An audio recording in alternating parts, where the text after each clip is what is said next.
Hello everyone, myself Tushar Rana and I am from Triple City doing CSC in BTech. And currently I am a undergraduate second year student.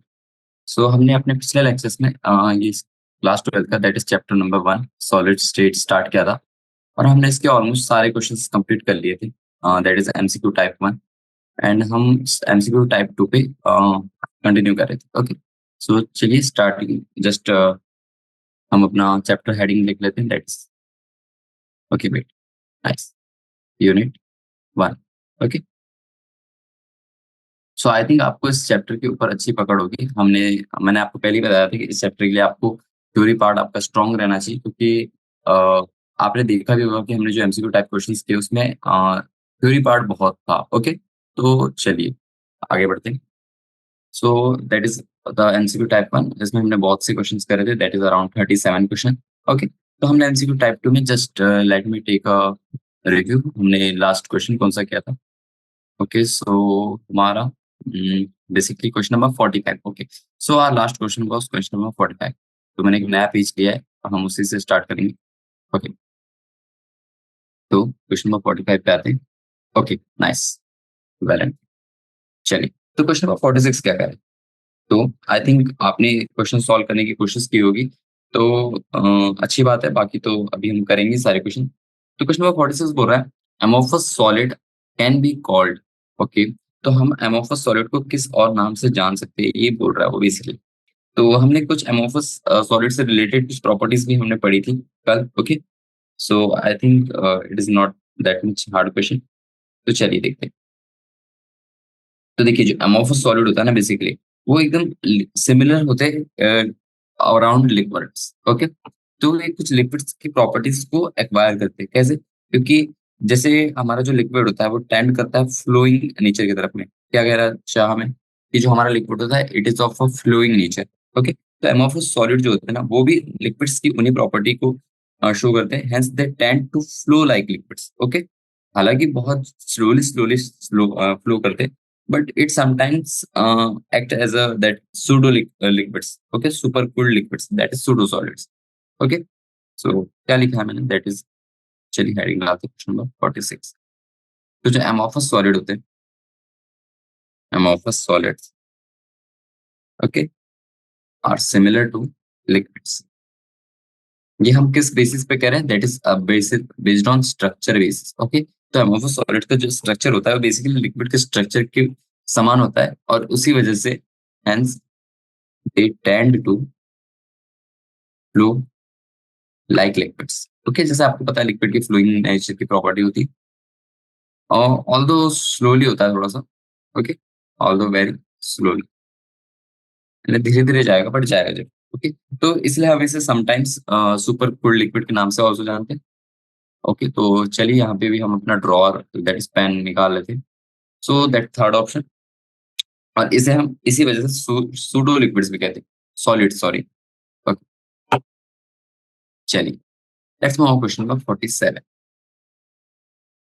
तो question number 47 क्या कह रहा है ये बोल रहा है a perfect crystal of silicon stove with the some element as given in the option which of the option are showed N type semiconductor okay तो ये हमारे पास सिलिकॉन एटम दिया हुआ है उसमें कुछ पोजीशन दी हुई है और उसमें बोल रहा है कि आपने ये ओके तो arsenic phosphorus aluminium boron okay तो ये कुछ group number 14 group number 13 group number 15 के एलिमेंट्स हैं तो उनके साथ में हमने डोपिंग करी तो बताइए कि एन टाइप ऑफ सेमीकंडक्टर किस वाले ऑप्शन में बनेगा तो देखिए इसके पीछे का एक सिंपल रीजन है देखिए जो एन टाइप के सेमीकंडक्टर होते हैं ना एन टाइप हाँ जो एन टाइप के सेमीकंडक्टर होते हैं ओके तो एन टाइप के सेमीकंडक्टर में एक प्रॉपर्टी होती है ओके क्या ये जो एन टाइप के सेमीकंडक्टर होते हैं ये प्रिपेयर्ड होते हैं by the pentavalent valent electrons okay are prepared by doping with silicon that is basically that silicon element जो हमारे पास बेस एलिमेंट प्रेजेंट होता है with pentavalent elements with pentavalent elements of group अब देखिए पेंटावेलेंट एलिमेंट्स ग्रुप 15 में ही होते हैं दैट इज बेसिकली आर्सेनिक और फास्फोरस तो आपको आई थिंक क्लियर हो गए होंगे ऑप्शंस। ओके, तो इसमें बेसिकली क्या होता है पता है क्या? कुछ लैटाइस साइट्स होती है उन सिलिकॉन क्रिस्टल में, जो कि ये 5 इलेक्ट्रॉन वाले एलिमेंट से यानी कि बॉन्ड हो जाता है। ओके, तो वो जो लास्ट में जो एक इलेक्ट्रॉन बचता है ना, वो बॉन्ड नहीं बना पाता इन टेट्रावैलेंट सिलिकॉन एटम से। इसलिए हम यहाँ पे पेंटावैलेंट वैलेंट इलेक्ट्रॉन्स लेते हैं, जिससे हमारी एन टाइप सेमीकंडक्टर फॉर्म होता है। Okay, that's easy. चलिए, क्वेश्चन नंबर 48 का। क्वेश्चन नंबर 48 बोल रहा है, which of the following statements are correct? Okay, तो इसमें भी कुछ ओके, तो ये फेरीमैग्नेटिक सब्सटेंस और एंटी फेरोमैग्नेटिक सब्सटेंस के रिलेटेड क्वेश्चन। तो हमने इससे रिलेटेड बहुत से ट्रू एंड फॉल्स वाले क्वेश्चन करे हुए हैं। ओके, चलिए स्टार्ट करते हैं। The first one option is that ferromagnetic substances lose ferromagnetism on heating and okay sorry it is ferry। तो बोल रहा है ferromagnetic substances lose ferromagnetism on heating and become paramagnetic। Okay, तो बोल रहा है कि पैरामैग्नेटिक सब्सटेंस जो होते हैं वो अपनी फेरोमैग्नेटिज्म की प्रॉपर्टी को लूज करने लगते हैं जब हम उसे हीट करते हैं। ओके, और वो पैरामैग्नेटिक बन जाते हैं। फिर सेकंड ऑप्शन क्या दिया हुआ है? तो बात सही है, अगर आपके पास कोई फेरोमैग्नेटिक सब्सटेंस है, that is this one ferromagnetic substance, आप जब इसको थोड़ा सा दैट इज थोड़ा हीट देंगे, ओके, हीट दिए, तो ये बेसिकली आपका ना पैरामैग्नेटिज्म की प्रॉपर्टीज लूज करने लगता है और ये अपना पैरामैग्नेटिक बन जाता है। पैरामैग्नेटिक, ओके, तो पैरामैग्नेटिक बन जाता है। अब ये पैरामैग्नेटिक बन गया, तो ये वही प्रॉपर्टी शो कर रहा है, that is first one. Second one option देखते हैं। तो पहला स्टेटमेंट तो हमारा ट्रू। अब अगर हम सेकंड के बारे में बात करें, तो फेरोमैग्नेटिक सब्सटेंस डू नॉट, ये तो गलत ही हो गया, अगर एक से ये तो दूसरा गलत हो गया। थर्ड ऑप्शन चेक करते हैं। Anti ferromagnetic substances have domain structure similar to ferromagnetic substances and their magnetic moment are not cancelled by each other. तो ऐसा कुछ लिखा है, तो देखिए जो थर्ड वाला ऑप्शन दिया है ना, अबाउट एंटी फेरोमैग्नेटिक, ये गलत। ओके, इसका जो लास्ट वाला ऑप्शन दिया है that is not cancelled bye, जबकि एंटी फेरोमैग्नेटिक में उसके डायपोल मोमेंट एक दूसरे के अपोजिट भी होते हैं और वो एक दूसरे को कैंसिल आउट भी करते हैं। ओके, तो third option is also wrong. Fourth option check करते हैं। In ferromagnetic substances, all the domain gets oriented in the direction of the magnetic field and remains as such even after removing magnetic field।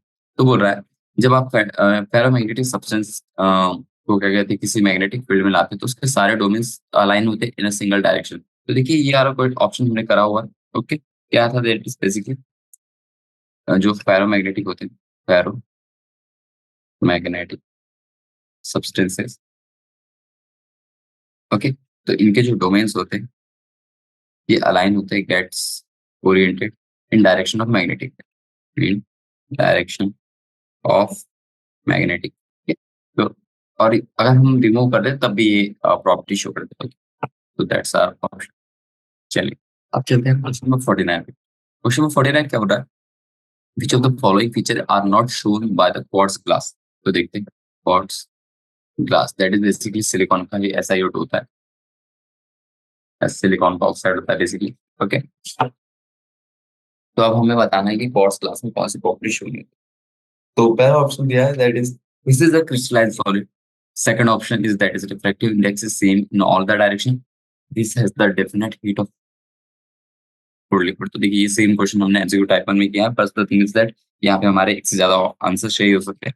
तो चलिए, it is a crystalline solid, इसमें कोई यानी कि ये जो बोल रहा है दैट इज क्वार्ट्ज सॉलिड, तो वो जो क्रिस्टलाइन सॉलिड वाली प्रॉपर्टी होती है यहाँ पे शो नहीं होती। ओके, सो जो हमारा बेसिकली SiO2 होता है एक टाइप का एमोर्फस सॉलिड होता है। एमोर्फस सॉलिड, ये मैंने आपको बताया हुआ। तो पहला स्टेटमेंट गलत हो गया। Refractive index in same in all direction, हाँ ये तो ट्रू है, हमने पढ़ा था। फिर थर्ड ऑप्शन दिया है that is this has a definite heat of fusion. So देखिए, अब जैसे कि ये अमोर्फस सॉलिड है, जैसे मैंने आपको अभी बताया, तो देखिए अब जैसे अगर ये अमोर्फस सॉलिड है, तो ये इसके हीट ऑफ फ्यूजन हमेशा डेफिनेट नहीं होगी, ये थोड़ी सी वेरिएबल होती है। Okay, it does not have a definite heat of fusion. Okay, तो इसकी हीट ऑफ फ्यूजन भी वेरिएबल होगी। चलते हैं हम अपने नेक्स्ट क्वेश्चन पे। ओके, सो सॉरी, ओके हमारा एक और ऑप्शन बच गया, दैट इज दिस, ये आल्सो फॉल्स हो जाएगा। तो थर्ड ऑप्शन हमारा ट्रू हो जाएगा। फोर्थ ऑप्शन लिखते हैं, this is also called super cooled liquid. हाँ, इसे हम सुपर कूल्ड लिक्विड के नाम से भी जानते हैं। ठीक है ना? तो ये भी हमारा ट्रू हो जाएगा। चलिए, next move on to question number 50। तो क्वेश्चन नंबर 50 पे आएंगे हम। ये क्या बोल रहा है? Which of the following can not be regarded as molecular solid. तो देखिए, मॉलिक्यूलर सॉलिड के बारे में बात करनी है, तो देखिए पहला दिया silicon carbide, AI nitrate, that is diamond and night. तो देखिए, जो सिलिकॉन एसआईसी हो गया, दैट इज सिलिकॉन कार्बाइड, एआईएन, और जो डायमंड होते हैं, इसे हम मॉलिक्यूलर सॉलिड के नाम से नहीं जानते। Okay, so this all not regarded as molecular solids. Okay, क्योंकि ये जो, जैसे मान लीजिए आप अगर डायमंड के बारे में बात करें, बेसिकली मैं एज एग्जांपल ले रहा, क्योंकि तीनों की प्रॉपर्टी वैसी ही शो होती है। तो जो डायमंड होता है, ये हमारे एक टाइप से डायमंड हो गया, एआईएन ले लेते हैं, और एसआईसी जो हमारे पास ऑप्शन में दिए, ये जो ऑल थ्री है ना, नेटवर्क और कोवेलेंट सॉलिड्स, नेटवर्क और कोवेलेंट सॉलिड्स। ओके, तो ये प्रॉपर्टी होती है। तो बचा ऑप्शन, दैट इज I2। तो I2 हमारा मॉलिक्यूलर सॉलिड होता है। तो हमारा fourth option, that is it is wrong, first second and third, जो कि ट्रू है हमें गलत, जो हमें सही है उसे टिक नहीं करना है, जो गलत है हमें वो टिक करना है। Okay, so that's the. चलते हैं हम नेक्स्ट क्वेश्चन पे, दैट इज क्वेश्चन नंबर 51। तो क्वेश्चन नंबर 51 बोल रहा है, in which of the following arrangement octahedral words are form. तो हमें बोल रहा है कि किस वाले अरेंजमेंट, किस वाले यूनिट सेल में हमारे ऑक्टाहेड्रल वर्ड्स फॉर्म होते हैं। तो चलिए ये देख लेते हैं। तो first option is the DCC, second is simple cubic cell, FCC, and okay sorry I miss one, that is SC. So I think you are aware of all these things, that SCB, PCC and all on. Okay, आप सभी को इनके molecular structure और इनका जैसा body बनता है, okay, इनके एटम्स कहाँ कहाँ पे प्रेजेंट रहते हैं, ये सारी चीजें आपको पता होगी। तो हम इस क्वेश्चन को इजीली कैलकुलेट कर पाएंगे। ओके, चलिए, तो अभी देखते हैं हम। तो देखिए, अगर आप फर्स्ट ऑप्शन के बारे में बात करें, दैट इज एचसीपी, हमने हेडिंग नहीं दी, क्वेश्चन नंबर 51। तो देखिए, अगर हम एचसीपी के बारे में बात करें, ठीक है, तो ये जो एचसीपी होता है ना, इनकी जो फर्स्ट लेयर होती है, वहां पे आपको टेट्राहेड्रल वॉइड प्रेजेंट मिलेगा। ओके, और अगर आप इनकी सेकंड लेयर के बारे में बात करें, तो वहां पे भी आपको टेट्राहेड्रल वॉइड मिलेगा। और जब ये दोनों एक ही लेयर में एक ही लाइन में अलाइन होते हैं, वो एक ऑक्टाहेड्रल वॉइड फॉर्म करते हैं। ओके, तो ऐसा किस में देखा जाता है? It is seen in that HCP and FCC. Okay, in HCP and FCC, sorry, चलिए मैं अच्छे से एकदम वेल मैनर में लिख देता हूँ। In HCP and FCC, okay, this one and this one, ये दोनों यूनिट सेल में आपको क्या मिलता है, पता है क्या? The tetrahedral void of first layer, नहीं, फर्स्ट लेयर में जो हमारा टेट्राहेड्रल वॉइड प्रेजेंट है, and tetrahedral void of second layer. Okay, first layer and second layer, दोनों लेयर की हमारी टेट्राहेड्रल वॉइड। ओके, तो ये दोनों जब एक दूसरे के लाइन अलाइन होते हैं, when aligns together, forms, in that case it forms an octahedral। Okay, तो यही चीज देखनी थी आपको, बाकी ये सारी चीजें आपको याद रखनी चाहिए, जस्ट अ सिंपल थिंग्स। ट्रैंकर defect is also known as dislocation defect, ये हमने देख चुका है। और इसमें दो और ऑप्शन दिए हुए, तो देख लेते हैं, दैट इज स्टोइशियोमेट्री डिफेक्ट। तो ये इसे हम स्टोइशियोमेट्री डिफेक्ट के नाम से भी जानते हैं। इसके बारे में डिस्कस नहीं करूंगा, क्योंकि हमने बहुत से पार्ट में यानी कि पढ़ चुका है इसे। ओके, तो मैं चलिए फिर भी आपको बता देता हूँ, what is the Frenkel defect. 52 लिख देते हैं। तो ये फ्रैंक, इसकी टर्मिनोलॉजी लिख दे रहा मैं, फ्रैंकल डिफेक्ट, मैं सारे डिफेक्ट आपको बताऊंगा नहीं। तो देखिए, फ्रैंकल डिफेक्ट में क्या होता है, there is the dislocation of an atom from the lattice to an interstitial site, interstitial site. Okay, तो बस ये होता है उसका बेसिक फंडा। फिर आते हैं क्वेश्चन नंबर 53। तो क्वेश्चन नंबर 53 बोल रहा है, which of the following defects decrease the density. Okay, तो किस वाले डिफेक्ट के कारण हमारी एटम की डेंसिटी डिक्रीज होगी। तो देखिए, पहली बात हो गई हमारे इंटरस्टिशियल डिफेक्ट। जब वहाँ पे इंटरस्टिशियल डिफेक्ट से वहाँ पे आपको इंटरस्टिशियल डिफेक्ट से कोई चीज़ नहीं मिलेगा। ओके, तो I think this one is wrong. Okay, तो हमें डिक्रीज़ की बात हुई। देखिए, आप यानी किसी लैटिस से आप जब एलिमेंट निकालते हैं, तो वहाँ पे आपको डिक्रीज़ ऑफ डेंसिटी दिख रही है। लेकिन इंटरस्टिशियल डिफेक्ट में ऐसा कुछ नहीं होता। आप इंटरस्टिशियल वर्ड से कुछ भी निकालिए, कोई दिक्कत नहीं आएगी। फिर अगर हम बात करते हैं, that is second one is that vacancy defect. हाँ, अगर आपके पास कुछ वैकेंसी आ गई, ओके, तो वहाँ पे आपको देखा जाएगा। जैसे मैं आपको बता दूँ और देख लेते हैं फ्रैक्टल डिफेक्ट। तो फ्रैक्टल डिफेक्ट में भी ऐसा कुछ नहीं होता। हाँ, जो वैकेंसी डिफेक्ट होता है और स्कॉटी डिफेक्ट होता है, यहाँ पे हमें डिक्रीज़ इन द डेंसिटी देखा जाता है। तो उसके पीछे का रीज़न है। चलिए मैं आपको बताता हूँ। देखिए, जो वैकेंसी एंड स्कॉटी डिफेक्ट होते हैं, स्कॉटी डिफेक्ट्स, ओके? तो इन दोनों डिफेक्ट की वजह से हमारी डेंसिटी डिक्रीज़ होती है। Both leads to decrease the density, okay? तो इन दोनों की वजह से हमारी डेंसिटी डिक्रीज़ होती है। लेकिन वहीं पे हम फ्रैंकल और इंटरस्टिशियल डिफेक्ट के बारे में बात करें, तो वहाँ पे कोई डेंसिटी की डिफरेंस देखने नहीं मिलता, ओके? चलिए, तो इसी के साथ हमारा question that is type 2 of this NCERT part, NCERT example is finished. अब चलते हैं हम अपने नेक्स्ट पार्ट पे, that is short answer type question. Okay, so इसके लिए मैं एक नया पेज लूंगा ताकि फ्रेश स्टार्ट हो पाए। ओके, चलिए, so okay, nice. Now third one is that short answer type. Okay, तो ये हमारा टाइप 3 है। तो चलिए इसके बारे में बात करते हैं। तो ये क्या दिया हुआ है? दैट इज ओके, सो इसमें मैं पहले चेक कर लेता हूँ और कितने क्वेश्चन बाकी। ओके, तो और कुछ क्वेश्चन करने मोस्टली आज ये कल में ही हो जाएंगे हमारे। तो चलिए देखते हैं। तो शॉर्ट आंसर टाइप क्वेश्चन के बारे में बात करें, तो क्वेश्चन नंबर 54 दिया हुआ है, दैट्स फर्स्ट वन। तो कुछ कुछ क्वेश्चन डायरेक्ट होंगे तो हम उन्हें स्किप भी करेंगे। ओके, तो क्वेश्चन नंबर 54 बोल रहा है, why are liquids and gases characterised as a fluids? तो बोल रहा है लिक्विड्स और गैस दोनों को हमने कैरेक्टराइज क्यों किया है एज अ फ्लूइड्स? बिकॉज क्योंकि दोनों पता है एक प्रॉपर्टी शो करते हैं, that is the ability to flow, and also उनके जो मॉलिक्यूल्स होते हैं वो बहुत ज्यादा फ्रीली होते हैं, इसलिए वो वहां पे मूवमेंट की पॉसिबिलिटी। तो इसके पीछे का रीजन अच्छा है। तो चलिए मैं आपको प्रॉपर लिखवा देता हूँ। Both liquids and gases are classified as fluids due to a common property, और वो प्रॉपर्टी क्या होती है? That is ability to flow. Okay, तो उनके पास एबिलिटी टू फ्लो होता है, और एक property, their molecules can move fast one another.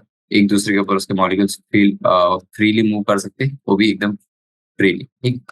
तो ये कुछ प्रॉपर्टीज होती है जिसकी वजह से हम उन्हें फ्लूइड्स के अंदर देखा जाता है, यानी कि उन्हें क्लासिफाई कर देते हैं बेसिकली। चलिए, क्वेश्चन नंबर 55। क्वेश्चन नंबर 55 बोल रहा है, why are the solids incompressible? तो हम जो सॉलिड्स होते हैं वो इनकम्प्रेसिबल क्यों होते हैं? तो देखिए, इसके पीछे का भी कोई रीजन ऐसा लॉजिकल क्वेश्चन नहीं है, एक टाइप से ऑब्वियस सा सवाल है। दैट इज, जो सॉलिड्स होते हैं अपनी पार्टिकल्स बहुत ज्यादा फिक्स पोजीशन में प्रेजेंट होते हैं, ओके? और उन मॉलिक्यूल्स के बीच में आपको उतनी स्पेस भी नहीं मिलेगी कि वो मूव कर पाए freely as like that fluids, that is gases and liquids, okay? तो इसी की वजह से आप जब उनमें यानी कि कभी आप उसे प्रेस करने की कोशिश भी करेंगे, तो उसके मॉलिक्यूल्स पता है कि बस ऑक्सीलेट करते रह जाएँगे अपनी मीन पोज़ीशन पे, ओके? तो इसीलिए वो इनकम्प्रेसिबल होते हैं और रिजिड भी कहलाते हैं। तो चलिए मैं यहाँ पे आपको थोड़ा-सा दिखा देता हूँ, ओके? तो in solids the constituent particles, sorry, okay, जो कॉन्स्टिट्यूएंट पार्टिकल्स होते हैं are found to possess fixed position and can only oscillate about their mean position. Okay, तो अपनी मीन पोजीशन पे ही वो ऑक्सीलेट करते रह जाते हैं। तो वहाँ पे आपको कुछ प्रेसिबिलिटी का, दैट इज कंप्रेसिबिलिटी का फैक्टर दिखाई नहीं देगा, तो that's why they are incompressible. चलिए, तो इजी इजी क्वेश्चन है, आप फटाफट कर लीजिए। ओके, मोस्टली आई थिंक आज हम ये अपना चैप्टर ऑलमोस्ट खत्म ही कर लेंगे, तो बहुत इजी इजी क्वेश्चन है। तो चलिए, let's move on to question number 56। तो क्वेश्चन नंबर 56 बोल रहा है that in spite of long range order in the arrangement of particles why are the crystals usually not perfect. Okay, तो बोल रहा है कि जो हमारा लॉन्ग रेंज ऑर्डर होता है arrangement of particles in the crystal, वो परफेक्ट क्यों नहीं होता। चलिए उसके पीछे का रीजन देखते हैं। देखिए, क्रिस्टल जो होते हैं ना, वो बहुत ही long range order arrangement show करते हैं। ओके, क्योंकि उनके पार्टिकल्स बहुत लॉन्ग, यानी कि बहुत सारे होते हैं, तो उन्हें अरेंज करना थोड़ा मुश्किल होता है। तो लॉन्ग रेंज में और ज्यादा अच्छे तरीके से हम रख पाते हैं। तो बोल रहा है कि यहाँ पे परफेक्शन क्यों नहीं दिखाता है? तो देखिए, जो क्रिस्टल्स होते हैं ना, वो परफेक्ट इसलिए नहीं होते क्योंकि जब क्रिस्टलाइजेशन की प्रोसेस चलती है, तब कुछ-कुछ मॉलिक्यूल्स डेविएट हो जाते हैं as compare to that ideal arrangement. Okay? यानी कि जिस अरेंजमेंट में उन्हें रहना चाहिए, उस अरेंजमेंट में हमेशा वो क्रिस्टल नहीं रहते। यानी क्रिस्टल के मॉलिक्यूल्स नहीं रहते। कुछ-कुछ मॉलिक्यूल्स वहाँ अपनी मीन पोज़ीशन दैट इज़ अपनी अरेंजमेंट की पोज़ीशन पे डिसलोकेट हो जाते हैं, या फिर कह सकते हैं डेविएट हो जाते हैं बेसिकली। ओके? तो इसलिए होता है। तो ये क्यों होता है पता है? बेसिकली वहाँ पे एक रेट ऑफ कूलिंग प्रेजेंस होता है, ओके? तो उसकी वजह से ये चीज़ होती है। तो बेसिकली यही रीज़न है, that's why there are irregularities in arrangement, और उसे हम डिफेक्ट्स के नाम से भी जान सकते हैं, या फिर इम्परफेक्शंस। तो चलिए मैं लिखा देता हूँ। Crystals have long range order arrangement of their constituent particles, okay? But लेकिन यहाँ पे क्या आता है पता है? But this crystal are not perfect. ऐसे क्या होता है पता है? As during process of crystallization. तो क्रिस्टलाइज़ेशन की जो प्रोसेस होती है, वहाँ पे आपको कुछ डेविएशन देखे जाते हैं। Some deviations are seen, okay? Which results in defects और इम्प्यूरिटीज़ कह सकते हैं। तो बस यही रीज़न होता है। ओके, चलिए, let's move on to question number 60, oh sorry, we were at question number 56। चलिए क्वेश्चन नंबर 57 पे चालू करते हैं। तो क्वेश्चन नंबर 57 क्या बोल रहा है? Why does the table salt NaCl sometimes appear yellow in colour. तो बोल रहा है कि जो हमारा टेबल सॉल्ट होता है, दैट इज बेसिकली जो आपके घर में नमक पड़ा रहता है, NaCl Cl माइनस, जो आयनिक सॉलिड है। ओके, तो ये बोल रहा है कि कभी कभी येलो येलो इन कलर क्यों दिखा देता है, येलो इन कलर। तो उसके पीछे का हमें रीजन पता है। चलिए बताता हूँ मैं। Okay, I think you can also think about it. Okay, तो चलिए, यहाँ पे कुछ डिफ्यूजन एफ सेंटर्ड वाली बात याद आ रही होगी आपको, हमने कुछ एमसीक्यू टाइप 1 में किया था। ओके, तो देखिए, जो NaCl का येलो कलर होता है ना, वो उसे हम कहते हैं that is metal excess defect. Okay, this is caused due to metal excess defect. Okay, तो जो मेटल एक्सेस डिफेक्ट होता है, उसकी वजह से हमें ये that is yellow in colour property देखी जाती है इन NaCl। तो इसमें बेसिकली क्या होता है पता है क्या? जो डिफेक्ट एनायन वैकेंसीज होती है ना, वो क्रिएट होते जाती है। क्यों? क्योंकि जो Cl माइनस आयंस होते हैं, वो सरफेस ऑफ क्रिस्टल पे बहुत ज्यादा डिफ्यूज होने लगते हैं, और वहां पे अनपेड इलेक्ट्रॉन ऑक्यूपाई करने लगते हैं दैट एनायनिक साइड। क्या होता है देखिए, देखिए, the anionic sites are occupied by unpaired electrons. First thing is that, और ये क्यों होता है? Due to the diffusion of chlorine negative ions to the surface of crystal। तो देखिए, जो क्रिस्टल होता है, क्रिस्टल में आपके सोडियम आयन भी होंगे, क्लोरीन आयन भी होंगे। अब वो बोल रहे हैं कि जो क्लोरीन आयन है, वो सरफेस ऑफ क्रिस्टल पे डिफ्यूज होने लगते हैं। वहाँ पे chlorine ion that is the negative ions की जो साइड्स होती है, वो एकदम टाइप से कहना चाहिए कि वैकेंट रहती है। तो वहाँ पे आपकी अनपेयर्ड इलेक्ट्रॉन जो आपके प्रेजेंट है, that is Na sodium ion, okay, तो वो ऑक्यूपाई करने लगते हैं। तो वहाँ पे आपको मेटल एक्सेस डिफेक्ट दिखने लगे। Okay, basically that's the reason. और ये जो साइट्स होती है, ओके, और ये जो साइड्स पे ऑक्यूपाई करे, this sides which occupied are known as, जिसे हम कहते हैं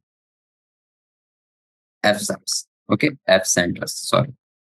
ओके, तो ये चीज भी आपको बताओगी। तो ये जो एफ सेंटर्स होते हैं ना, ये एनर्जी एब्जॉर्ब करते हैं फ्रॉम द विजिबल रीजन, और फिर वो एक्साइट करते हैं, जिसकी वजह से हमें क्रिस्टल येलो दिखने लगता है। ओके, तो क्या बोला मैंने? अब मेन फंडा आ रहा है, फंडा। ओके, कलर कहाँ से आ रहा है? This F centres, okay, then absorbs energy. Okay, कहाँ से एनर्जी एब्जॉर्ब करते हैं? फ्रॉम द विजिबल रीजन, जो कि सन से आ रहा है basically, visible region, and undergo excitation, okay, which makes the NaCl crystal yellow in color. ठीक है, तो ये रीजन होता है किसी। चलिए, let's move on to question number 58। तो क्वेश्चन नंबर 58 क्या कह रहा है? वो बोल रहा है कि why is ferric oxide not form in स्टोइशियोमेट्रिक composition. Okay, तो जो स्टोइशियोमेट्रिक कंपोजिशन होता है उसमें फेरिक ऑक्साइड फॉर्म क्यों नहीं होता, तो उसके पीछे का रीजन है। तो देखिए, जो फेरिक ऑक्साइड का क्रिस्टल होता है, उसमें कुछ Fe+2 के आयंस रिप्लेस हो जाते हैं विद द Fe+3 आयंस। तो जो Fe+2 के आयन जो रिप्लेस हुए Fe+3 आयंस की वजह से ना, वो हमारी लॉस ऑफ पॉजिटिव चार्ज, यानी कि ये एक टाइप का डिफेक्ट आ जाता है, दैट इज द, वहां पे आपका पॉजिटिव चार्ज होता है वो थोड़ा-सा कम होने लगता है। Okay, basically like that. तो उसी की वजह से आपका जो लेसर अमाउंट ऑफ मेटल होता है, वहाँ पे आपको स्टोइशियोमेट्रिक प्रोपोर्शन में दिखने लगता है। दैट इज़, अगर आप देखें इन FeO compound, sorry, okay, let's take the news line only, FeO crystal. तो वहाँ पे क्या होता है पता है क्या? सम ऑफ द Fe+2 आयंस, देखिए +2 आयंस जो होते हैं are replaced bye Fe+3 ions. तो उसकी वजह से क्या होता है पता है? अगर आप देखेंगे जब इसका फॉर्मूला जब बनता है, that is 3 times of Fe2+ ions are, यानी कि basically number of Fe+2 ions से कितने आयन से रिप्लेस हो रहे हैं वो बता रहा हूँ। तो देखिए, यहाँ पे 3 Fe+2 आयंस है, ये are replaced by 2 times of Fe+3 ions. देखिए, यहाँ पे चार्ज तो इंक्रीज हो रहा है, ओके, ये चार्ज से ये चार्ज इंक्रीज हो रहा है, but the thing is the number of the positive charged ions are decreased. Okay, charge is increased, but number of positive charge decrease। Okay, relative charge तो डिक्रीज हो गया उसका। सो उसी की वजह से यहाँ पे आपको लॉस ऑफ पॉजिटिव चार्ज देखा जाता है। ओके, और उसी की वजह से, ओके, और उसी की वजह से आपको स्टोइशियोमेट्रिक कंपोजिशन में थोड़ा सा डिफेक्शन आता है, जिससे FeO फॉर्म नहीं होता। Okay, so that's the reason behind this FeO not form in the stoichiometric composition. चलिए, क्वेश्चन नंबर 59 पे, क्वेश्चन नंबर 59 बोल, why does white zinc oxide solid becomes yellow upon heat. तो बोल रहा है जिंक ऑक्साइड को जब आप हीट करते हो तो वो येलो क्यों बनता है? ओके, तो ये ZnO था, that is the basically solid, उसका कलर भी व्हाइट था। आपने इसको हीट किया, हीट किया, हीट किया, ओके, आपने इसको हीट किया, तो ये क्या बन जाता है? That is ZnO, yellow in colour. Okay, तो येलो कलर और जिंक ऑक्साइड बन जाते हैं। तो ऐसा क्यों होता है? तो देखिए, तो जो जिंक ऑक्साइड का क्रिस्टल होता है ना, वो येलो इसलिए हो जाता है क्योंकि वहां पे भी आपको मेटल एक्सेस डिफेक्ट की प्रॉपर्टी देखी जाती है, जिसमें प्रेजेंस ऑफ एक्स्ट्रा कैटायंस जो होते हैं वो इंटरस्टिशियल साइड पे प्रेजेंट रहते हैं फर्स्टली।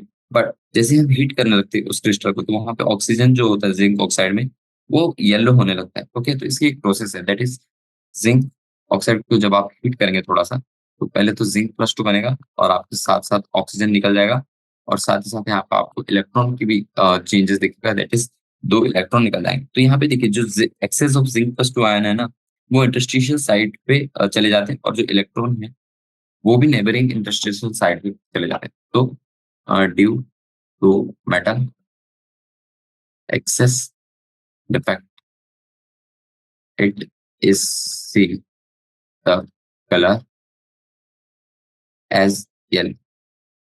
और ये कहता है सेम एस NaCl। ओके, तो NaCl का आपने जैसे है। तो देखिए, ये देखिए यहाँ पे जो जिंक प्लस टू वाला एक्स कैटायन मिल गया है। तो यहाँ पे बेसिकली क्या होता है पता है क्या? जो मान लीजिए आपकी इंटरस्टिशियल साइड है, इंटरस्टिशियल साइड्स, ओके, तो ये आपकी पहले खाली रहती है। तो यहाँ पे क्या होता है पता है? आपके जिंक प्लस टू आयंस आ गए, आपके नेबरिंग इलेक्ट्रॉन्स आ गए, नेबरिंग इलेक्ट्रॉन्स हो गए। Okay, that is cations. Okay, तो ये पोजीशन ऑक्यूपाई करने लगते हैं, जिसकी वजह से आपकी वहां पे फिर जो जिंक प्लस टू है that is the F centred वाली प्रॉपर्टी आती है। फिर वहां पे वो एनर्जी एब्जॉर्ब करेगा फ्रॉम दैट विजिबल रीजन, और आपको वहां पे येलो इन कलर दिखने लगेगा after the excitation. Okay, as simple as that. चलिए, क्वेश्चन नंबर 60 पे आते हैं। Question number 60। तो क्वेश्चन नंबर 60 बोल रहा है, why does the electrical conductivity of semiconductor increase with rise in temperature? तो वो बोल रहा है कि जैसे जैसे आप सेमीकंडक्टर में टेम्परेचर इंक्रीज करने लगेंगे तब आपकी इलेक्ट्रिकल कंडक्टिविटी बढ़ने लगती है। तो ये सभी को पता है कि the conductivity of semiconductor depends upon the temperature. तो ये क्यों होता है बेसिकली? तो देखिए, जो सेमीकंडक्टर होता है ना, तो वहाँ पे गैप बिटवीन कंडक्शन बैंड और वैलेंस बैंड इतना स्मॉल होता है कि जब आप कुछ इलेक्ट्रॉन्स वैलेंट बॉन्ड से जंप करते थ्रू द कंडक्शन बॉन्ड, वहां पे आपको कंडक्टिविटी का नेचर पता चलता है। ओके, तो मान लीजिए अगर आपके पास जैसे कि this is a valence band, okay, और ये हो गया हमारा कंडक्शन बैंड। ठीक है, अब यहाँ से ये बोलता है कि अगर आप वैलेंस यानी कि कहने चाहिए इलेक्ट्रॉन, अगर मान लीजिए यहाँ पे कोई एक इलेक्ट्रॉन है, ये जंप करता है थ्रू दिस कंडक्शन बैंड, और यहाँ पे ये जो डिफरेंस होता है ना gap, almost equals to negligible. Okay, negligible. तो ये डिफरेंस भी इनका बहुत कम होता है। तो उसी की वजह से ये जो इलेक्ट्रॉन है वैलेंस बॉन्ड से covalent conduction band easily jump कर पाते हैं। तो यहाँ पे आपको कंडक्टिविटी देखने मिलती है। The conductivity is seen, but अभी हम बात कर रहे हैं जब टेम्परेचर इंक्रीज कर। Okay, but with rising temperature, rise in temperature, जैसे जैसे आप टेम्परेचर बढ़ाएंगे, more and more of the electrons are jump to the conduction bond. Okay, तो अभी तो सिर्फ एक ही इलेक्ट्रॉन जा रहा था, लेकिन आपने जैसे टेम्परेचर बढ़ाया तो जैसे मैं अगर एक और नया डायग्राम बना लूं, व्हेन टेम्परेचर इंक्रीज्ड, ओके, तो ये हमारा हो गया दैट इज वैलेंस बैंड, और ये हो गया हमारा that is conduction band.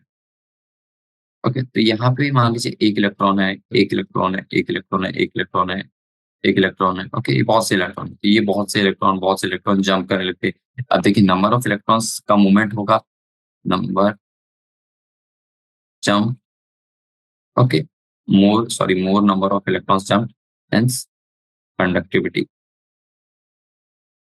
Increases, और ये इसी की वजह से होता है due to that rise in the temperature, ताकि आपके इलेक्ट्रॉन और ज्यादा एक्साइट कर पाए अपने बैलेंस बॉन्ड्स। ओके, चलिए, let's go on to question number 61। तो हमारा क्वेश्चन नंबर 61 बोल रहा है, क्या बोल रहा है? Explain why does the conductivity of germanium crystal increase on doping with gallium? Okay, तो बोल रहा है जब आप जर्मेनियम क्रिस्टल की डोपिंग करते हैं विद दैट गैलियम, तो वहां पे आपको कंडक्टिविटी इंक्रीज क्यों दिखने लगती है? ओके, तो देखिए, just wait a minute. Okay, तो देखिए, पहली बात हमारे पास क्या दिया हुआ है कि हमारे पास जो क्रिस्टल दिया हुआ है दैट इज जर्मेनियम क्रिस्टल। तो बात हो रही है जर्मेनियम क्रिस्टल की, और इसकी डोपिंग किसके साथ की जा रही है? Doping with that gallium. तो ये जो गैलियम होता है ये क्या होता है पता है क्या? ये हमारा एक टाइप का ट्राइवेलेंट, ट्राइवेलेंट एटम। तो sorry, it is an element. तो इसकी +3 वैलेंसी होगी बेसिकली। तो आपको पता है कि +5 वाले एन टाइप सेमीकंडक्टर होते हैं, +3 वाले that is P type semiconductor. तो ये आपको पता होगा कि दैट वो पी टाइप सेमीकंडक्टर बनेगा आफ्टर दैट डोपिंग। फिर क्या बोल रहा है, इसकी कंडक्टिविटी इंक्रीज क्यों कर रही है? चलिए वो बताते हैं। तो देखिए, जो जर्मेनियम की लटाइस होती है ना, ओके, तो उसमें बहुत सी जब आप इसमें डोपिंग करेंगे, after doping,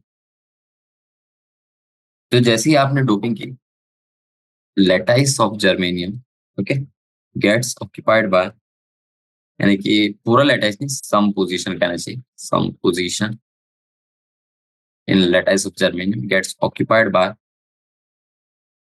these gallium, okay. तो इन गैलियम इलेक्ट्रॉन की वजह से वहां पे आपको इन्वॉल्वमेंट मिल गया। तो अब देखिए, इन गैलियम एटम्स में आपको 3 वैलेंस इलेक्ट्रॉन मिलेंगे, ओके। और आपका जो जर्मेनियम होता है वो तो आपको 4 वैलेंसी वाला है, ओके। तो जो फोर्थ वैलेंसी ऑफ जर्मेनियम होता है ना, वो सेटिस्फाई नहीं कर पाता अपनी पोजीशन को। तो वहां पे आपको वहां पे जो वो प्लेस है वो वैकेंट मिलेगी, ओके। सो वहाँ पे आपको क्या मिलेगा, इलेक्ट्रॉन डिफिशिएंसी देखी जाएगी, और उसी की वजह से इलेक्ट्रॉन होल या फिर इलेक्ट्रॉन वैकेंसी, कुछ भी कर सकते हैं आप, वो देखी जाएगी। तो मैंने क्या बोला, देखिए, जो जर्मेनियम हो गया दैट इज जी, इसकी वैलेंसी होती है +2 4, और आपके पास जो गैलियम है उसकी वैलेंसी आ गई आपकी 3। तो देखिए 4 और 3 में से आपकी 1 valence electron remaining, so this 1 valence electron, क्या कहते हैं, कहना चाहिए कि ये आपकी वैकेंट क्रिएट्स वैकेंसी, ओके। तो इसी की वजह से आपकी वैकेंसी क्रिएट होती है, जिसकी वजह से due to which there are electron hole और इलेक्ट्रॉन वैकेंसी, ओके। जिसकी वजह से आपकी मूवमेंट ऑफ इलेक्ट्रॉन्स बहुत ही फ्रीली पॉसिबल होते हैं, और आपकी कंडक्टिविटी इंक्रीज करती है, क्योंकि आपको पता है जैसे जैसे नंबर ऑफ इलेक्ट्रॉन्स के मूवमेंट बढ़ता जाएगा, या फिर आपके इलेक्ट्रॉन के मूवमेंट में कोई दिक्कत नहीं आएगी, तो आपकी कंडक्टिविटी इंक्रीज होती जाएगी, okay. So that's the thing. तो अगर आप इसमें कुछ इलेक्ट्रॉनिक फील्ड भी लगा दे, तो आपका जो इलेक्ट्रॉन होता है वो पॉजिटिवली चार्ज प्लेट की तरफ मूव करने लगता है, ओके। तो यही चीज है, ओके। सो यही रीजन होता है बेसिकली, अगर आप किसी भी ट्राइवेलेंट या फिर पेंटावेलेंट एटम की वैलेंसी को ऑक्यूपाई करो, यानी कि डोपिंग करवाते हैं, तो वहां पे okay. So that's the thing. चलिए, let's move to question number 62।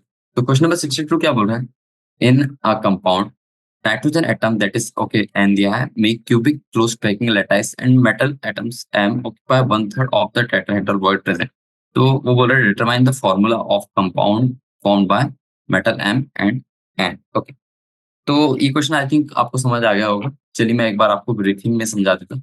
तो देखिए, एक कंपाउंड है, उसमें नाइट्रोजन एटम जो है, ओके, वो अपनी क्यूबिक क्लोज पैकिंग लेटाइस के साथ में, और कुछ मेटल एम है जो कि उसका 1/3 ऑफ द टेट्राहेड्रल वर्ड में प्रेजेंट है। फिर बोल रहा है हमें कि हमें ऐसा कुछ फॉर्मूला बताइए कि जिससे मेटल एम और दैट इज नाइट्रोजन के बीच में रिलेशनशिप बता पाए। तो देखिए, पहली बात, हमारे पास जो जो चीज दी है वो हम लिखेंगे। First thing is in cubic closed packing, और जो कि हमारा हो गया सीसीपी, ओके। तो क्यूबिक क्लोज पैकिंग में आपका number of atoms per unit cell कितना होता है पता है क्या? In cubic close packing that is CCP, number of atoms is equals to 4, और ये हमारा पर यूनिट सेल होता है, ओके। तो डिफरेंट डिफरेंट जब आप पर्सपेक्टिव मिलेंगे तो आपको कुछ अलग अलग वो मिलेंगे, that is number of atoms. तो for that number of atoms per unit cell it is equals to 4। बात करते हैं हम नंबर ऑफ टेट्राहेड्रल वर्ड्स की। तो आपको मैंने पहले ही बताया था कि अगर आपको number of tetrahedral voids calculate करना है, अगर आपके पास that is the basic value of atoms दी हुई दैट इज एन, अगर हम इसको एन से डिनोट करें तो हम इजीली कैलकुलेट कर सकते हैं that is the number of tetrahedral words is equals to कितना होता है, 2 times of N, that is basically 2 into, आप जब 4 करेंगे तो आपको मिल जाएगी 8। तो 8 टेट्राहेड्रल वर्ड्स होते हैं। तो यहाँ पे क्या, और यहाँ पे आपको दिया भी हुआ है कि 1/3 of tetrahedral words are occupied by metal M. तो चलिए वो भी पोजीशन लिख लेते, यानी वो भी इंफॉर्मेशन यूज कर लेते। 1/3 of tetrahedral tetrahedral words is occupied by metal M. So तो जो रेशियो हो जाएगा एटम्स का और टू दैट मेटल एम, वो कितना हो जाएगा, देखिए, so ratio of matter M to N कितना हो जाएगा, one third of eight. Okay, ratio four. तो चार एटम हो गए, दैट इज नाइट्रोजन के, ये फोर हो गया।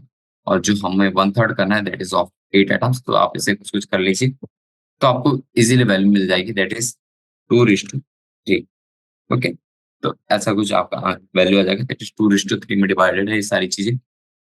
ओके, और आप ऐसे भी कर सकते हैं, that is M ratio N is equal to two ratio three.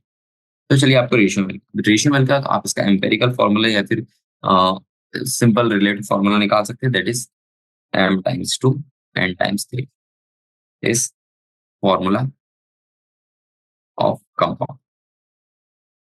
Okay, तो ये बहुत इजीली निकल जाता है। बस आपको थोड़ा सा ध्यान रखना पड़ेगा कि टेट्राहेड्रल वर्ड्स और नंबर ऑफ एटम्स का रिलेशनशिप एक दूसरे के बीच में।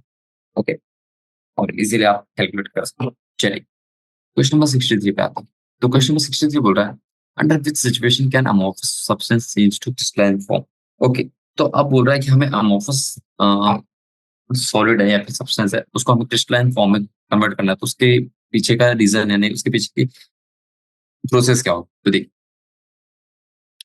amorphous crystal, okay, that is substance, sorry, amorphous substance to crystalline form।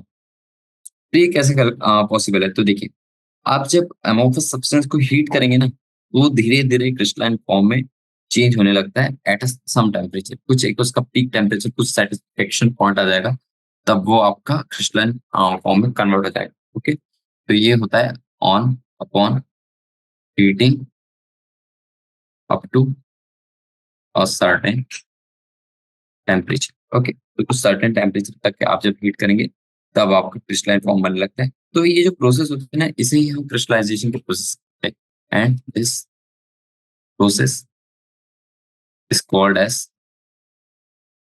Crystallisation. ठीक है ना? तो ये ऐसे क्यों होता है पता है क्या?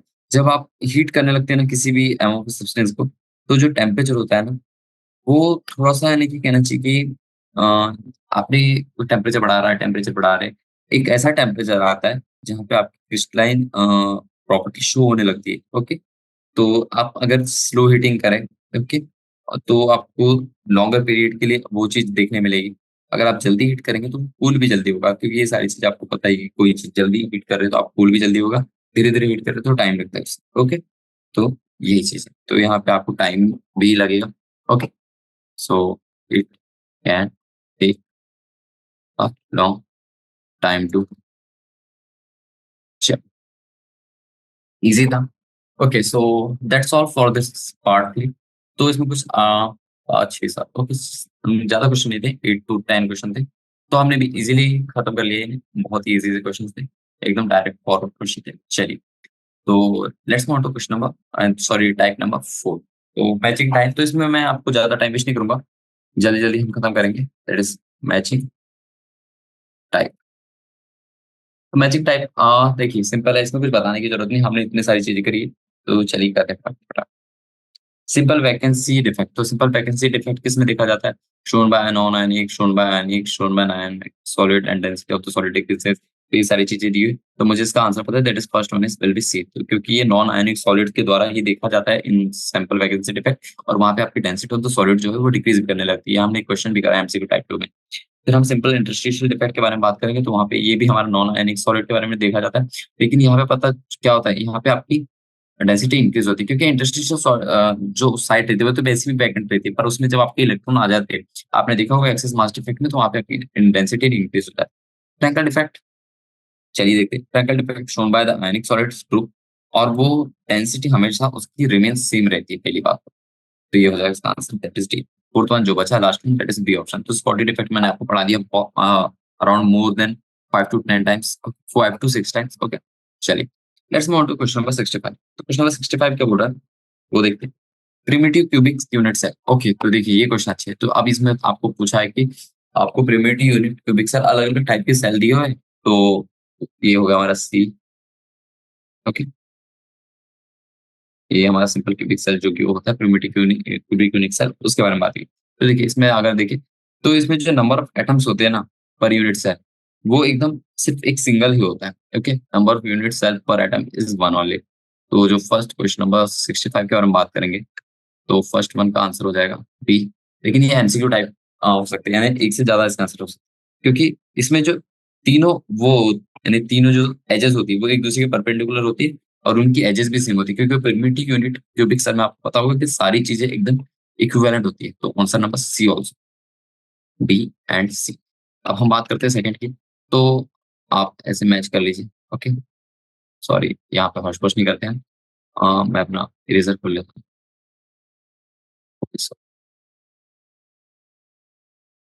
Okay nice. ओके, तो फर्स्ट वन है, तो मैं यहाँ पे लिखते जाऊंगा that is B and C. अब हम बात करते हैं second one that is BCC. तो बॉडी सेंटर क्यूबिक सेल में आपको क्या देखा जाता है, वहां पे भी आपको तीनों सेल एक दूसरे के परपेंडिकुलर मिलेगी, तो यहाँ पे भी आपको सी तो ऑप्शन मिल ही जाएगा। और साथ ही साथ क्या होता है पता है, in addition to the contribution from unit cell, the corner atoms, the number of atom present in unit cell is also one. Okay, तो that is the option number D. So second one will be C and D. अब बात करते हैं third one की, that is FCC. तो अगर हम FCC के बारे में बात करें, तो एफसीसी में क्या देखा जाता है, देखिए सभी चीजें में सी ऑप्शन तो देखा ही जाएगा। इन एडिशन टू दैट, उसमें क्या होता है पता है क्या, वहां पे वहां पे कॉर्नर एटम्स के से भी कॉन्ट्रीब्यूशन लिया जाता है, लेकिन यहाँ पे नंबर ऑफ एटम्स जो होते हैं ना इन यूनिट सेल, वो तीन होते हैं। तो ऑप्शन नंबर ए आ जाएगा। फिर फोर्थ ऑप्शन देखते हैं, that is hand centred orthorhombic units है। ये थोड़ा नया है आपके लिए, तो मैं इसका आंसर बता देता था। तो इसमें आपको ना सी नहीं दिखा जाएगा। तो इसमें जो भी तीनों, ये तीनों जो साइड होते हैं, वो एक दूसरे के, यानी एक दूसरे के थोड़े अपोजिट होते हैं, यानी सब उल्टे सीधे होते हैं। तो ए ऑप्शन आता है इसमें फर्स्ट में। और इसमें भी आपको तीन यूनिट सेल देखे जाएंगे। Okay, from the contribution from the column. तो इस तरीके से आपको करें। चलिए क्वेश्चन नंबर 66 पे आते हैं। क्वेश्चन नंबर 66, अरे ये सब तो बहुत इजी है क्वेश्चन, इसमें क्या ही चेक करना, फटाफट इसके आंसर आ जाएंगे। इम्प्यूरिटी डिफेक्ट किसमें देखा जाता है, दैट इज एन NaCl। और आपका किसमें जाएगा, Sr+2। फिर आपका हो गया that is second one metal defect. तो मेटल एक्सेस डिफेक्ट किसमें देखा जाता है, NaCl, due to that F कितने बार कर चुके हैं। फिर last one that is Fe and Fu, Fe+ metal deficiency defect, ये हमने पढ़ा भी था अभी, क्योंकि उसमें Fe+2 और Fe+3 का रिप्लेसमेंट हो जाता है। अब मैग्नीशियम इन सॉलिड स्टेट वो देख लेते हैं। तो देखिए, अगर आप जब मैग्नीशियम को सॉलिड स्टेट में देखेंगे, तो वो एक टाइप का इलेक्ट्रॉनिक कंडक्टर की तरह यूज होता है। ओके, अब मैग्नीशियम क्लोराइड की बात करें, जब वो मॉल्टन स्टेट में, तो वो किस तरीके से देखा जाता है, that is seen as a electrolyte conductor, तो उस तरीके से यूज हो जाता है। Silicon with phosphorus, easy and type semiconductor, and this one is the trivalent and this one is the pentavalent. According to that you can see the answers. Okay, I think it is a easy question. Okay, ये सारी चीजें चलिए, मैं question number 68 is a homework for you. ये बहुत easy है। Okay, you can just solve it. Okay, let's move on to question number type number 5। तो type number 5 बोल रहा है that is assertion and reason type. तो चलिए इसे भी देखते हैं। तो ओके, तो इसमें कुछ ज्यादा क्वेश्चन है नहीं, फटाफट कर लेंगे। ओके, तो क्वेश्चन नंबर 69 के बारे में बात कर लेते हैं। तो क्वेश्चन नंबर 69 बोल रहा है कि the total number of atom present, मैं यहाँ पे लिखा देता हूँ क्वेश्चन नंबर 69। क्वेश्चन नंबर 69 बोल रहा है the total number of atom present in a cubic unit cell is 1। Okay, तो पहला स्टेटमेंट जो है हमारा दैट इज वो तो हमारा ट्रू है। ओके, फिर असर्शन जो हो गया हमारा वो है ट्रू। फिर that is the reason, reason क्या बोल रहा है, simple cubic unit cell has the odd atoms at its corner each of which is shared between the 8 adjacent atom. हाँ सही बात है, अगर आपके 8 कॉर्नर्स पे 1/8 लेंगे तो आपको आंसर ही 1 मिलेगा। तो असर्शन और रीजन दोनों ट्रू है, और वो एक दूसरे को करेक्टली जस्टिफाई भी कर पा रहे हैं। So option number 1 will be correct, that is this one. Assertion and reason both are correct, and the reason is a correct explanation of that assertion. So question number 69 is also true. फिर बात करते हैं हम graphite की, that is the graphite is the good conductor of electricity, however diamond belongs to the category of insulator, true. ये एकदम correct statement है, तो असर्शन तो हमारा ट्रू गया। तो उसका रीजन दिया हुआ है that is graphite is the soft in the nature and on the other hand diamond is a very hard and brittle. तो ये रीजन दिया हुआ है। तो देखिए पहली बात क्या हुआ पता है, असर्शन जो हमारा वो ट्रू है। ओके, तो हमारे पास ऑप्शन और जो रीजन है वो हमारा रीजन भी हमारा ट्रू है। Okay, reason is also true, but the thing is that हम रीजन से असर्शन तो प्रॉपर्ली जस्टिफाई नहीं कर पाते। क्यों? क्योंकि उसमें कंडक्टिविटी का नेचर नहीं दिखा जा सकता ना, क्योंकि ये तो उसकी फिजिकल प्रॉपर्टी को जस्टिफाई कर रहा है। ओके, बट ये तो हमारी केमिकल प्रॉपर्टी है और वो हम एक दूसरे को यानी कि रिलेट नहीं कर पा रहे हैं, तो इसका आंसर हो जाएगा, इसका मैं पहले लिखा था दैट इज फर्स्ट वन, और इसका हो जाएगा हमारा दैट इज सेकंड वन, क्योंकि इसमें दोनों सही है बट वो करेक्ट एक्सप्लेनेशन नहीं है एक दूसरे की। फिर 71, क्वेश्चन नंबर 71 देखते हैं। तो क्वेश्चन नंबर 17 बोल रहा है total number of octahedral void present in a unit cubic cell close packing. Okay, तो ये सीसीसीपी के बारे में बात हो रही है, क्वेश्चन नंबर 71। तो ये बोल रहा है सीसीसीपी के बारे में बात कर रहे हैं हम, और वो बोल रहा है कि that one that is present at the body centre is four. Okay, तो इसमें बोल रहा है पैकिंग। ओके, तो इसमें ऑक्टाहेड्रल वॉइड्स के बारे में बात हो रही है। तो जो total number of octahedral voids होते हैं वो होते हैं बेसिकली फोर। तो इसके ऊपर बात हुई, तो चलिए देखते हैं। तो जो असर्शन दिया हुआ है, ओके, असर्शन इज ट्रू। अगर आप सीसीसीपी के बारे में बात करें तो octahedral void is equal to, तो असर्शन तो हमारा हो गया ट्रू। अब बात करते हैं हम अब बात करते हैं हम अपना दैट इज रीजन। तो रीजन क्या कह रहा है, besides the body centre there is one octahedral void present at the centre of each of the six faces of unit cell and each of which shared between two adjacent unit cell। तो देखिए ये जो reason दिया हुआ है that is reason is गलत। तो reason कैसे होता है पता है क्या? ये तो चार एक साइड के लिए हो गया, लेकिन हमारे चार एजेस होंगे, तो 12, अगर हम 12 एजेस के बारे में बात करें, 12 edges which is shared between 4 adjacent unit cell. Okay, तो 4 एडजेसेंट यूनिट सेल में ये 12 एजेस जब शेयर होती है, तब वहां पे आपको ऑक्टाहेड्रल वॉइड जो प्रेजेंट होगा वो बेसिकली 1 होता है। ओके, तो अगर हम 12 ऑक्टाहेड्रल वॉइड्स के बारे में बात करें, तो वो कितना हो जाएगा दिस 4 एटम से, दैट इज बेसिकली 3। तो जो total number of octahedral voids होंगे वो basically total number of octahedral words is equal to 4 होते हैं, जो कि बेसिकली यहाँ पे गलत दिया दैट इज अराउंड 6 दिया है। तो this is third statement, that assertion सही है, बस रीजन तो पूरा गलत है। ओके, तो अब बात हो रही है एफसीसी की, ये आप चेक कर सकते हैं। आई थिंक मैं इसका आंसर आपको बता देता, but the thing is that ये बहुत इजी क्वेश्चन है, ठीक है ना? चलिए क्वेश्चन नंबर 73 पे आते हैं। तो इसमें सेमीकंडक्टर कुछ सॉलिड की कंडक्टिविटी दी है, उसकी रेंज दी है, और ये कुछ वैलेंस बॉन्ड थ्योरी दी है। तो ये भी I think it is also an easy question, but इसमें जो क्या है असर्शन सही है, रीजन थोड़ा गलत है। ओके, इसका आंसर इज थर्ड वन। चलिए अब चलते हैं हम अपने लॉन्ग आंसर टाइप। ओके, तो इसमें 3-4 ही क्वेश्चन है। Okay, I think they are also easy. Let's just write in this page only. Okay, I think we can finish this chapter today only. Just 1 to 2 minutes will take for this one. Okay, long answer time. तो चलिए long answer type का question number 74 बोल रहा है with the help of a label diagram show that there are 4 octahedral words per unit cell in CCC. तो चलिए कर लेते हैं। क्वेश्चन नंबर 74 के बारे में बात हो रही है, सीसीसीपी का स्ट्रक्चर बात करनी है हमें, तो देखते हैं फटाफट बनाते हैं। ओके, तो देखिए अगर मैं डायग्राम बनाने चाहूँ तो बहुत दिक्कत चाहिए।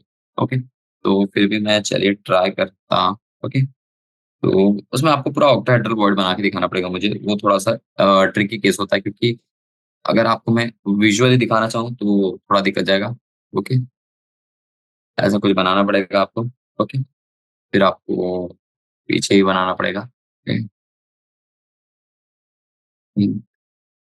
थोड़ा टाइम जाएगा, पर चलिए बना लेते हैं। तो ऐसा कुछ होता है, फिर आपको ऐसे-ऐसे करना पड़ेगा, लाइक दिस, और साइड्स में आपको तोड़ना पड़ेगा। ओके, आपको पूरा बनाना पड़ेगा। ओके, लाइक दिस, फिर यहाँ पे भी आएगा आपका। Okay, okay, so this side you should make it should look like virtual but it will not look like somehow। जैसे समझ लीजिए आपके पास एक कोई क्यूब है उस टाइप से। तो ये जो अगर मान लीजिए इस साइड को लेंगे ना, तो ये कुछ ऐसा ऐसा, फिर ये ऐसा पोजीशन ऑक्यूपाई करता है, ये पूरा ऑक्टाहेड्रल वॉइड बनता है यहाँ पे प्रॉपर है। ओके, तो मैं ये ऐसे प्रॉपरली बना नहीं पाऊंगा, बट समथिंग लाइक दैट आपको ऐसा दिखेगा नहीं यहाँ पे। I think if you are understandable, it means very great for me। Okay, इस octahedral word, तो इस टाइप का octahedral word होता है यहाँ पे। तो चलिए हम इसका बेसिक ऐसा पूरा डायग्राम तो नहीं बना पाऊंगा। तो इसमें क्या होता है पता है क्या? जो एक एटम होता है, कोई भी एक एटम, वो अपने 6 एटम से सराउंडेड होता है, ओके? और उसकी वजह से हमारा ऑक्टाहेड्रल वर्ड बनता है। अगर एफसीसी के बारे में बात करें, तो वहाँ पे आपको basically number of octahedral words कितने मिलते हैं पता है क्या? चलिए मैं बताता हूँ आपको। Number of octahedral word at centre of 12 edges, ये सभी को पता है कि एजेस 12 होते हैं। वो बेसिकली कितना होता है? 12 into 1/4 इज इक्वल्स टू 3। तो ये नंबर ऑफ ऑक्टाहेड्रल एजेस हो गया। और एक और ऑक्टाहेड्रल वर्ड होता है number of octahedral word at centre, body centre. Okay, body centre ये कहाँ से आया मैं बताता हूँ। देखिए, ये जो बॉडी सेंटर होता है ना, तो यहाँ पे कुछ ऑक्टाहेड्रल वर्ड बनेगा, उसको हम गिनते हैं। वो बेसिकली वन इन एक ही आएगा। तो टोटल जो आते हैं हमारा octahedral word is equals to, okay, that is equals to, यहाँ पे तो आपको आ जाएंगे 4। But the thing is that आपको एक और ऑक्टाहेड्रल प्रेजेंट होगा, that is at the body centre of unit cell. Okay, so total is equals to 4। Okay, तो इस तरीके से आपको निकालना था। सो जो लोग, आपको चाहे तो एक बार डायग्राम और चेक कर सकते हैं। मैं जस्ट आपको रॉ आइडिया दिया कि आप कैसे ऑक्टाहेड्रल वर्ड बना के चेक कर सकते हैं। ओके, चलिए। ओके, तो show that in a cubic closed pack 8 octahedral words are present in units. तो इसमें भी आपको स्ट्रक्चर ही बनाना पड़ेगा। ओके, आई थिंक मैंने आपको एक बना के दिखा दिया for that cubic closed packing. आप क्यूबिक क्लोज्ड पैक स्ट्रक्चर के लिए आप 8 ऑक्टाहेड्रल वर्ड्स प्रेजेंट होते हैं, ये भी आप बता सकते, sorry 8 tetrahedral voids. So same question for tetrahedral. Okay, तो you can just do it by own. चलिए, let's move on to question number 76। Question number 76 बोल रहा है, how does the doping increase the conductivity of semiconductor. तो देखिए, ये question तो आप मेरे से बोल मत दीजिएगा, क्योंकि ये बहुत ज्यादा इजी क्वेश्चन है। क्योंकि मैंने आपको बताया था कि सेमीकंडक्टर में जब आप ट्राइवैलेंट या फिर पेंटावैलेंट वैलेंस इलेक्ट्रॉन की जब डोपिंग करते हैं, तो वहां पे आपको क्या मिलता है? जैसे मान लीजिए आपके पास सिलिकॉन है, ओके, जैसे मैं आपको एक एग्जाम्पल ही लेके दिखा देता, जैसे हमने अभी किया था। Okay, we were doing in the new page. तो देखिए, मैंने आपको बताया था कि अगर आपके पास मान लीजिए आप जर्मेनियम के और गैलियम के बारे में बात कर रहे हैं, ओके, सॉरी जर्मेनियम गैलियम, तो जर्मेनियम की वैलेंसी थी 4, गैलियम की वैलेंसी 3। तो यहाँ से यहाँ बच गया। जब आप इनकी डोपिंग कराते हैं, डोपिंग, तो आपका 1 वैलेंस इलेक्ट्रॉन रिमेनिंग। ओके, तो ये जो रिमेनिंग है, ओके, इस remaining it creates vacancy for electrons and holes. और जब इलेक्ट्रॉन होल्स के बीच में वैकेंसी आ गई, then there is free movement of electrons. Okay, और इलेक्ट्रॉन के मूवमेंट्स आपकी कंडक्टिविटी हमेशा इंक्रीज होती है। एंड ये सब आपको पता ही है। चलिए, let's move on to question number 77, that is the last question for this day. Question number 77. Over a sample of ferrous oxide has a factual formula Fe. Okay. In this, what is the fraction of metal ions and Fe plus 2 ions? What type of semiconductor stoichiometry defect is seen? तो देखिए, अगर ये question कराऊं मैं, तो चलिए मैं बताता। तो देखिए, जो अगर हम मान लें कुछ फॉर्मूला फॉर्मूला सैंपल, ओके, वो कुछ Fe प्लस 2 और ये कुछ x मान लेते हैं, और Fe प्लस 3 जो हमें पता नहीं है और हमें निकालना है। ओके, तो ये मान लेते हैं। तो यहाँ पे आपको क्या दिया हुआ? First thing is that x plus y की वैल्यू दी हुई है 0.93। तो ये हम फर्स्ट इक्वेशन ले लेते हैं। फिर हम और एक क्या डिराइव कर सकते हैं? आपको देखिए, Fe प्लस 2, तो नंबर ऑफ चार्जेस से इंटू करेंगे तो 2 times of x plus 3 times of y is equal to 2। ये भी आपको समझ आ गया होगा। ओके, तो ये भी हमारे पास दिया हुआ था। अब जब आप फर्स्ट एंड सेकंड की आप इस मान लीजिए x को आप अरेंज कर लीजिए, that is x plus 3/2 times y equal to 1। तो that is this one, third state, यानी थर्ड वाली हमारी कंडीशन मान लेते हैं। ओके, तो अब on subtracting equation 1 from equation 3, तो देखिए, आपने ये वाली इक्वेशन को, ओके, दिस वाली इक्वेशन को, इस वाली इक्वेशन को माइनस करना है फ्रॉम दिस थर्ड इक्वेशन। तो आपको वहां पे y की वैल्यू मिल जाएगी, that is 3/2 times of y minus y is equal to 1 minus 0.93। तो इसकी वैल्यू क्या आ जाएगी? y is equal to 0.07 into 2। तो आपकी y की वैल्यू आ गई 0.14। ओके, तो सिंपल मूल कॉन्सेप्ट वाला स्टोइचियोमेट्री और वाला फॉर्मूला लगाना है। तो आपको x प्लस 0.14 लगा के 0.93 मिल जाएगा। तो x की वैल्यू भी इजीली कैलकुलेट कर सकते हैं, दैट इज 0.79। तो ये सारी वैल्यू मैं कैलकुलेटर से कैलकुलेट कर रहा हूँ, आप भी कर सकते हैं। अब हमें क्या निकालना है, फ्रैक्शन जो हमें पूछा गया, that is fraction of Fe+2, that is लिखा भी है Fe+2 ion present in sample. तो वो क्या होगा, दैट इज बेसिकली 0.79 जो कि x का सैंपल है, और पूरे सैंपल का फ्रैक्शन जो है दैट इज 0.93 जो कि हमारे पास दिया हुआ था पहले से। आप इसे कट पिट करने के लिए कैलकुलेटर यूज कर सकते हैं, but I will prefer you आप खुद से सॉल्व करिए, क्योंकि मुझे तो पेपर नहीं देना, बट आपको देना है, तो आपको वहां पे दिमाग ही लगाना पड़ेगा। ओके, तो ये हो गया। तो देखिए यहाँ पे आपको जो हो रहा है, एक टाइप से एक डिफेक्ट आ रहा है, that is metal deficiency defect. Okay, so ये चीज़ का डिफेक्ट देखा जाता है इन दैट स्टोइशियोमेट्री डिफेक्ट जो हमारे पास दिया हुआ है। ओके, तो ये उस टाइप का डिफेक्ट है। सो आई थिंक हमने सारे क्वेश्चंस कंप्लीट कर लिए। तो मैंने लास्ट में कुछ फास्ट एंड फॉरवर्ड किया, क्योंकि देखिए जो असर्शन रीजन थे ये थोड़े से इजी थे, तो आप कर सकते थे। और मैंने बस एक ये होमवर्क के लिए दिया, that is the for tetrahedral word. हमने वर्ड्स के ऊपर बहुत से क्वेश्चंस करे। ओके, सो ये थोड़ा सा थ्योरी पार्ट भी, तो आप इसे चेक कर सकते हैं। ओके, तो आज के लिए बस इतना ही। So thank you, Luffy. We will meet in a next lecture with some another new chapter. Okay, bye bye.